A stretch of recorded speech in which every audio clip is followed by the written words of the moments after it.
बंदी छोड़ सतगुरु रामपाल जी परमेश्वर जी की जय हो। सत्साई भाई और बहनों, कल 12 अगस्त 2025 को मुझ पवन दास की हिसार कोर्ट में तारीख थी। जो मुकदमा सतलोक आश्रम मैनेजमेंट हरियाणा वालों ने ज़बरदस्ती सतगुरु रामपाल जी परमेश्वर जी को मुझ पवन दास के खिलाफ उल्टा सीधा भड़काकर और मेरे ऊपर जो मुकदमा उन्होंने लगवाया हुआ था, उसकी कल मेरी तारीख थी 12 अगस्त को। तो दास जयपुर से अपनी तारीख पर गया हुआ था। साथ में एक दो भगत भाई थे जो हमेशा ही दास के साथ में जाया करते हैं। जयपुर से मनोज भगत जी थे और महुआ से मुकेश भगत जी थे। तो रात को हम जयपुर से निकले, सुबह हम टाइम पर वहाँ पहुँच गए। कोर्ट में जाने से पहले जेल पड़ती है जहाँ पे परमपिता परमेश्वर जी बैठे हुए हैं। हमने वहाँ गुरुदेव भगवान को दंडवत प्रणाम किया। उसके बाद हम कोर्ट में चले गए। 10 बजे हम कोर्ट में पहुँच गए और जैसे हम कोर्ट में गए तो हमारा जो वकील है, उसका जो मुंशी है, उसने बताया कि ये जो आश्रम वाले हैं ये तुम्हारे साथ में समझौता करना चाहते हैं, कॉम्प्रोमाइज़ करना चाहते हैं ये।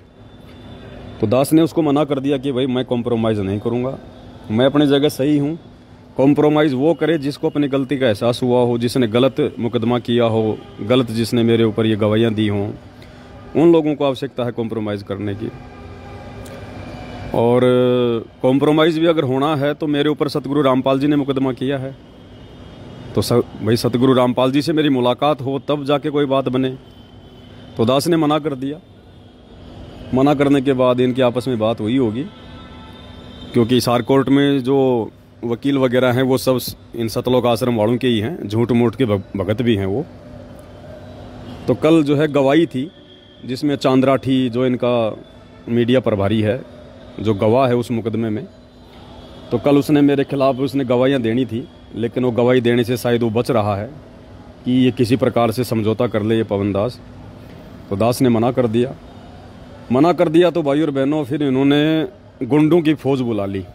कम से कम 20 भगत इन्होंने बुलाए और उन 20 भगतों का जो मुखिया था वो बसंत सैनी था, गांव गांधरा, जिला रोहतक वाला।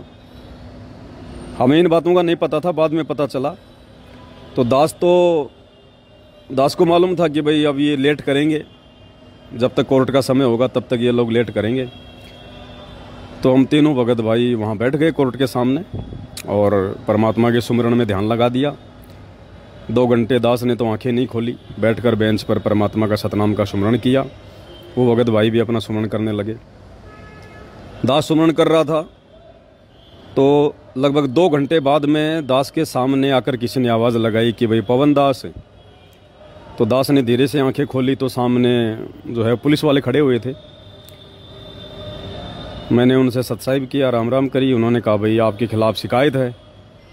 मैंने कहा जी किस चीज़ की शिकायत है?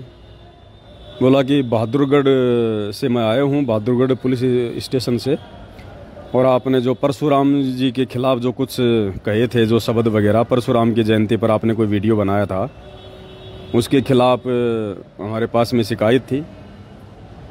हम जयपुर भी जाके आए थे, लेकिन जयपुर आप हमें मिल नहीं पाए। 2 दिन हम वहाँ घूमते रहे और अब आपने बहादुरगढ़ कोर्ट में चलना है, वहाँ थाने में चलना आपने। तो मैंने कहा जी चलो कोई दिक्कत नहीं है।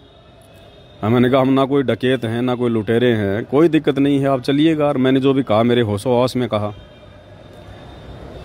तो उन्होंने बताया कि चांद्राठी ने आपके खिलाफ़ मुकदमा करवाया हुआ है ये, और उन्होंने कहा कि हमारी धार्मिक भावनाओं को इसने भड़काया है परशुराम जी के खिलाफ़ बोल के। तो मैंने कहा जी ये चांद्राठी तो जाट समाज से है और परशुराम जी तो ब्राह्मण समाज के देवता हैं, फिर इनकी भावनाएं कैसे भड़क गई? बोला ये हमें नहीं पता।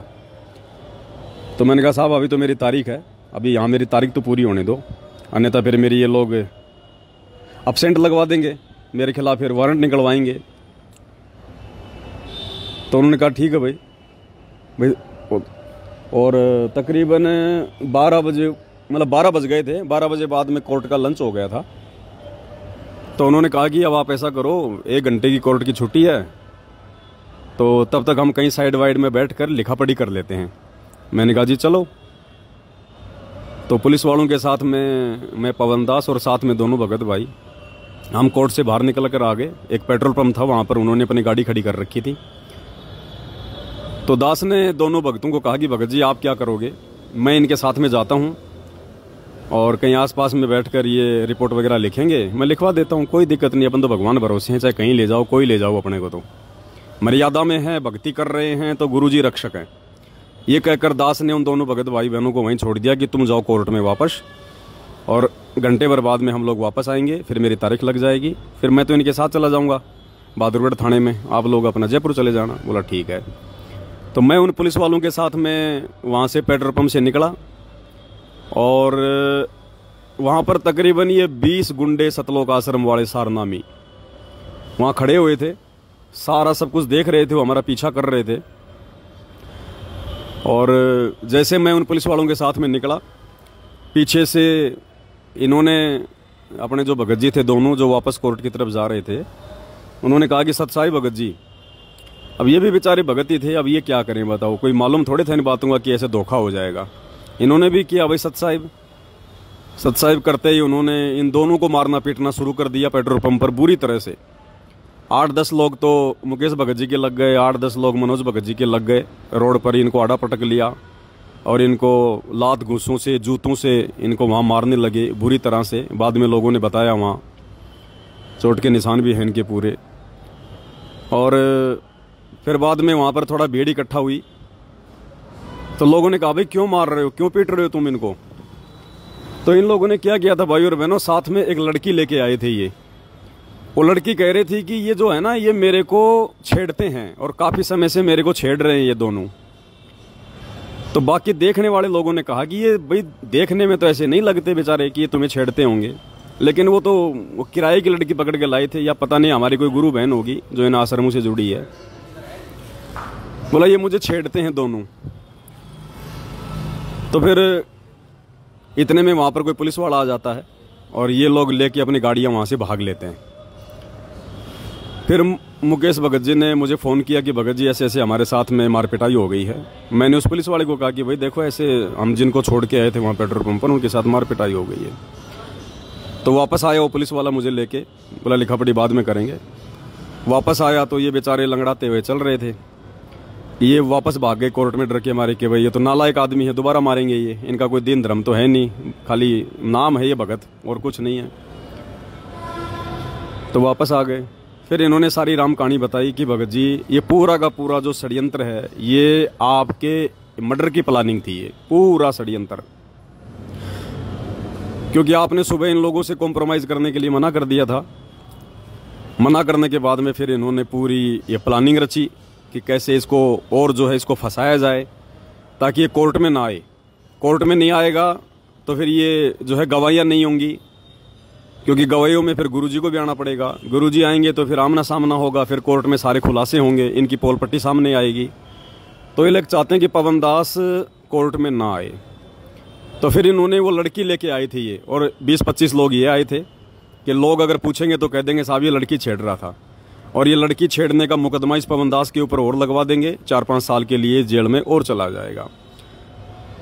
तो उन्होंने बताया भगत जी पूरा जो षड्यंत्र था ये आपके लिए था ये। तो दास ने कहा कि कोई बात नहीं भाई, राम रखवाड़ा है, जो परमात्मा करेगा सो होगा। अब ना तो भगवान छूट सकता, ना भक्ति छूट सकती, ज्ञान भगवान ने ऐसा दे दिया। और वे मरना जीना भगवान के हाथ में है, अपने गुरुजी के हाथ में है भाई जीना मरना। वो चाहेंगे तो मारेंगे, चाहेंगे तो जिएंगे। आज से पहले भी तो लाखों बार करोड़ों बार जन्म ले चुके हैं, मर चुके हैं, और मर लेंगे एक जन्म में, क्या दिक्कत होगी। लेकिन अब सच्चाई का रास्ता नहीं छोड़ेंगे भाई। उसके बाद वो पुलिस वाला आया तो मुकेश भगत जी ने बताया कि भगत जी वो मेरा मोबाइल भी छीन कर ले गए, और साथ में मेरे जो रेलवे के जो ये ID कार्ड वगैरह थे वो भी ले गए छीन के। तो मैंने उनसे कहा पुलिस वालों से कि भाई साहब ये मतलब सरकारी आदमी है, अब बेचारे का मोबाइल भी ले गए, इसके वो कागज़ भी ले गए। तो उस पुलिस वाले ने फ़ोन किया, फ़ोन करके कहा कि भाई इनका ID कार्ड वगैरह लेके आ जाओ, वरना ये लोग 112 पे ये कॉल करेंगे, तुम्हारे ऊपर मुकदमा होगा। तो हमने कहा साहब मुकदमा तो हम नहीं करेंगे, अगर मुकदमे करने होते तो हम बहुत पहले कर देते इनके ऊपर। इनकी बुद्धि भ्रष्ट है, ये हमारे गुरु भाई हैं लेकिन इनकी बुद्धि भ्रष्ट है, इनकी बुद्धि पे काल बैठा हुआ है। हम मुकदमा नहीं करेंगे, हम तो अपने गुरुजी के वचन पे चलेंगे। आगे आने वाले समय में इनके कर्म इनको देख लेंगे अपने आप।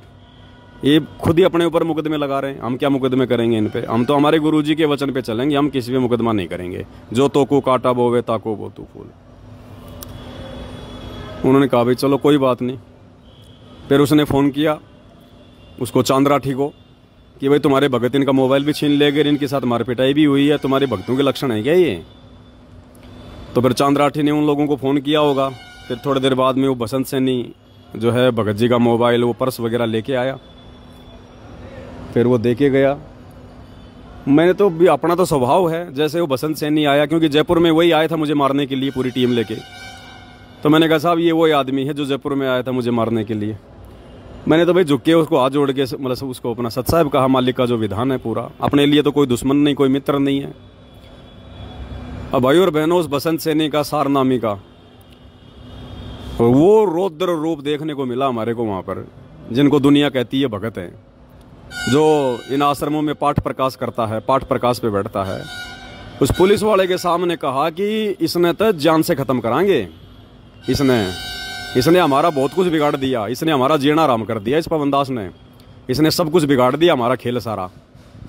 इतना रौद्र रूप धारण कर रखा। पुलिस वाले ने कहा कि तेरे थप्पड़ लागेंगे ज़्यादा, तू आंडी पाक रहे आगे, बुलाऊँ अभी मैं पुलिस? इतना कहते वो ठंडा हो गया, बोला जी देख लो जी ये तो आपकी मर्जी है। तो मैंने कहा कि भगत जी हम भी भगत ही होंगे छोटे मोटे, ऐसा कोई मारना थोड़ी है कोई भक्तों को। तो बसंत सैनी बोला कि गुरुजी के आदेश है तेरे को मारने के, गुरुजी के आदेश हो रहे हैं कि मार दे उसने। तो पुलिस वाले ने कहा कि ये तो भाई नकली गुरु भी नहीं करवाते ये काम तो, और तुम जो है बाबा रामपाल का नाम लेके कह रहे हो, तो बताओ फिर दुनिया कैसे जुड़ेगी उनसे, कैसे नाम लेगी उनका? मैंने कहा जी इसकी बुद्धि भ्रष्ट है, इसकी समझ में नहीं आएंगी ये बातें। फिर वो चला गया वहाँ से, दे दा के मोबाइल वगैरह। फिर बाद में कोर्ट में दास की उस पुलिस वाले ने तारीख करवाई, तारीख करवा के और फिर हम कोर्ट से बाहर निकले। और फिर ये मुकेश भगत जी, मनोज भगत जी थे, इन्होंने कहा कि भगत जी हम भी आपके साथ ही चलेंगे, हम लोग उधर से निकल लेंगे, यहाँ इनका भरोसा नहीं है, ये हमारे को फिर मार पिटाई करेंगे हमारे साथ में। तो मैंने कहा उनसे, पुलिस वालों से कि भाई आप इनको भी साथ ले चलो। तो कहा ठीक है मैं इनको वहाँ छोड़ दूंगा रोहतक में, रोहतक से निकल लेंगे। तो मुकेश भगत जी को, मनोज भगत जी को उन्होंने रोहतक छोड़ दिया, और दास को जो है यहाँ पे बहादुरगढ़ की पुलिस थाने में लेके आ गए। अब हम लोग कोर्ट में जा रहे हैं। अब आगे देखो परमात्मा की मर्जी है भाई और बहनों। वैसे तो इसमें 4 साल की सज़ा है। अब ये कोर्ट में लेके जा रहे हैं। अब आगे अपने गुरुदेव भगवान की रजा, उनकी मर्जी परमात्मा की, परमात्मा फ्री करवाएंगे या फिर जेल भेजेंगे, जैसी परमात्मा की मर्जी। हमने तो उनकी रजा में राजी रहना है। सुमरन अपना कोई छीन नहीं सकता है। मार पिटाई होती है तो अपने कोई कर्म कट रहे हैं। हर तरीके से अपने दोनों हाथों में लड्डू हैं भाई और बहनों। और बस मेरा तो आप सभी भाई बहनों से यही निवेदन है, यही प्रार्थना है। शत का मार्ग है, और इस शत के मार्ग में आने वाले समय में ना जाने कैसी कैसी अग्नि परीक्षाएं हमें देनी पड़ेंगी, क्योंकि गुरुजी कहते हैं ना बच्चों तुम्हारी अग्नि परीक्षा है। तो ये सत्सयुगों की अग्नि परीक्षा, आश्रम वालों की नहीं है, वो तो आग के आसपास भी नहीं है। तो ये अग्नि परीक्षा हम सत्सयुगों की चल रही है भाई और बहनों। और किसी भाई बहन ने कोई चिंता करने की जरूरत नहीं है। अगर चिंता करनी है तो केवल गुरुजी के मंत्र की भक्ति की। देखो भाई और बहनों कैसे परमात्मा खेल खेलता है। गुरुजी पल पल साथ हैं। कल अगर वो पुलिस वाला अगर बहादुरगढ़ कोर्ट से मुझे लेने नहीं आता, जबकि मुकदमा हुए तो काफ़ी टाइम हो गया, वो कल ही क्यों आया? क्योंकि कल इन लोगों ने पूरा षड्यंत्र रचा हुआ था मुझ पवनदास को जान से मारने का। पूरा षड्यंत्र कि जान से नहीं मरेगा तो वो लड़की का मुकदमा लगा देंगे, इसको जेल में डालेंगे। मालिक को पता था कि ये मारेंगे इस बच्चे को। परमात्मा ने उस पुलिस वाले को भेज दिया उधर से, दास का सिक्योरिटी गार्ड बना के उस पुलिस वाले को भेजा भगवान ने। वो मुकदमा भाई और बहनों को ऐसे नहीं लगा, परमात्मा ने दया कर रखी है। अगर कल परमात्मा उस पुलिस वाले को ना भेजते तो भाई और बहनों कल ये इस दास को शायद छोड़ते भी नहीं है लोग। इतना विकराल रूप धारण करके पूरा कोर्ट इन्होंने घेर रखा था। और मालिक ने उस पुलिस वाले को भेजा और अपनी गाड़ी में बैठा के मेरे को यहाँ पे बहादुरगढ़ लेके आया। अब ठीक है, आगे की न्याय प्रणाली है, वो क्या करेंगे क्या नहीं करेंगे वो तो मालिक की मौज है, परमात्मा की मर्जी। अपने तो भजन करना, भजन अपना कोई ना कोई जेल में छीन सकता, ना कोई बाहर छीन सकता है, और यही सबसे बड़ा धन है अपना। बाकी ये संघर्ष है भाई और बहनों। भगवान आप और हमारे लिए हमारा भगवान पिछले 10-12 साल से हिसार जेल में बैठा हुआ है। आप और हम नालायक तो क्या संघर्ष कर रहे हैं? कुछ भी नहीं कर रहे भाई और बहनों। हमारा तो अगर शरीर का अंग अंग भी काट दिया जाए मंसूर की तरह तो भी भाई और बहन हम तो कुछ भी परीक्षा नहीं दे रहे, कुछ भी नहीं दे रहे। इसमें तो हमारा भला उल्टा, हमारा भला ही हो रहा है ये उल्टा। तो आप सभी आत्माओं से प्रार्थना है भाई और बहनों, परमात्मा पे दृढ़ विश्वास रखें। किसी भगत को देख के बिल्कुल भी नहीं चलना है। ये ज्ञान आधार का मार्ग है, परमात्मा ने रास्ता सबको दिखा रखा है। बाकी आपस में मिलजुल के रहो, कोई दिक्कत नहीं है। भगवान का मार्ग है, प्यार प्रेम से रहना है। नफरत मुझदास की इन आश्रम वालों से भी नहीं है, क्योंकि हमने अगर नफरत पाड़ ली तो परमात्मा का विधान टूट जाएगा। फिर एक मित्र एक शत्रु है, भूल पड़ी रे प्राण, यम के नगरी जाएगा शब्द हमारा मान। और कबीर खड़ा बाजार में मांगे सबकी खैर, ना कहूँ से दोस्ती ना कहूँ से बैर। ये भले हमें अपना दुश्मन समझ रहे हैं, कोई दिक्कत नहीं है, समझो, मारो पीटो कुछ भी करो, हमारे बाप को नहीं छोड़ा इस लोक में, हमें कौन छोड़ेगा। लेकिन हमने इनको अपना भाई समझना है, अपना मित्र समझना है। हमारे मन में कोई दोष कोई द्वेष इनके प्रति नहीं होना चाहिए, बिल्कुल भूल के भी, नहीं तो फिर हमारा आत्म कल्याण नहीं होगा। और आत्म कल्याण नहीं हुआ फिर क्या फायदा, फिर ये जेल जाने का, मार पिटाई खाने का, ये कष्ट भोगने का, फिर क्या फायदा जब मोक्ष नहीं हुआ। तो जब इतना सब कुछ कर रहे हैं तो आगे भी करेंगे परमात्मा की दया से, भगवान करवाएगा, हिम्मत देगा गुरुजी साथ में तो सब कुछ है भाई और बहनों, कोई दिक्कत नहीं है, मालिक साथ में। बस ये मार्ग ना छोड़ना भाई और बहनों, और कुछ नहीं है। द्वार धनी के पड़े रहो, धक्के धनी के खाओ, शो काल जग जोड़ ही द्वार छोड़ ना जाओ। बस ये छोटा सा संदेशा था। आगे परमात्मा दया करेंगे तो दास आपके सामने उपस्थित होगा मालिक की सेवा में, सतगुरु महिमा में, नहीं तो फिर जेल में करेंगे सतगुरु की महिमा, बैठ के परमात्मा का सुमरण करेंगे। बंदी छोड़ सतगुरु रामपाल जी भगवान की जय हो। महल का भेद मैरमी को कहना, जो असली वस्तु है किसी एक आध को ही, जो आपका खास मैरमी, चाहे सारे हो जाओ उनको ही बताना। महल का भेद मैरमी को कहना, ये जग जान ठगा ठग है। ये राक्षस क्यों बने थे?